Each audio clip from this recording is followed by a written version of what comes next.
ফের আতঙ্কে ভূস্বর্গ। পেহেলগাঁওয়ে জঙ্গি হামলা, পর্যটকদের গুলি সন্ত্রাসবাদীদের। অমরনাথ যাত্রার আগে ফের আতঙ্ক উপত্যকায়। নমস্কার, আপনারা দেখছেন দ্য লোকাল জার্নালিস্ট, আপনাদের সঙ্গে আমি লুসি। ফের উপত্যকায় জঙ্গি আতঙ্ক। পেহেলগাঁওয়ের বৈসারনে গুলির শব্দ ঘিরে এলাকায় চাঞ্চল্য ছড়ায়।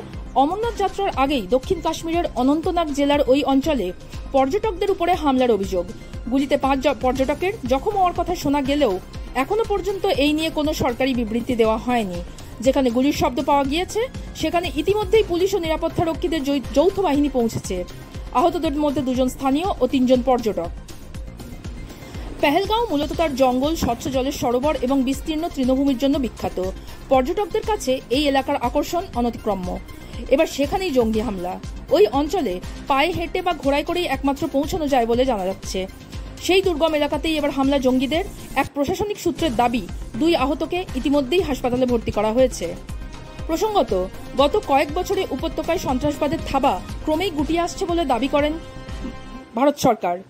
কিন্তু সম্প্রতি কাশ্মীরের উপরাজ্যপাল মনোজ সিনহার দাবি উপত্যকায় সন্ত্রাসী কার্যকলাপ দিন দিন বাড়ছে, যা খুবই উদ্বেগের বিষয়। যদিও গত 9 এপ্রিল মুম্বাইয়ের এক সম্মেলন থেকে প্রধানমন্ত্রী মোদী বলেছিলেন, বহু প্রজন্ম ধরে জম্মু ও কাশ্মীরের যুব সমাজ বোমা, পাথর ছুঁড়ে, বন্দুক চালিয়ে ভবিষ্যৎ নষ্ট করেছে। এর আগে কয়েক দশক ধরে দেশের শাসকরা এই আগুন নেভাতে পারেননি, কিন্তু এখন পরিস্থিতি চিরতরে বদলে গিয়েছে। আমাদের সরকারের দৃঢ় রাজনৈতিক ইচ্ছাশক্তি এবং সংবেদনশীলতার কারণে আজ দিন বদলেছে জম্মু কাশ্মীরে। সেখানকার যুব সমাজ আজ উন্নয়নের পথে হাঁটছে।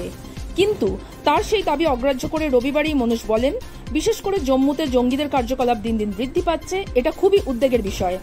এর মধ্যেই আবার ফের জম্মু কাশ্মীরে জঙ্গি হামলায় চাঞ্চল্য ছড়ালো সমগ্র ভারতবর্ষ জুড়ে।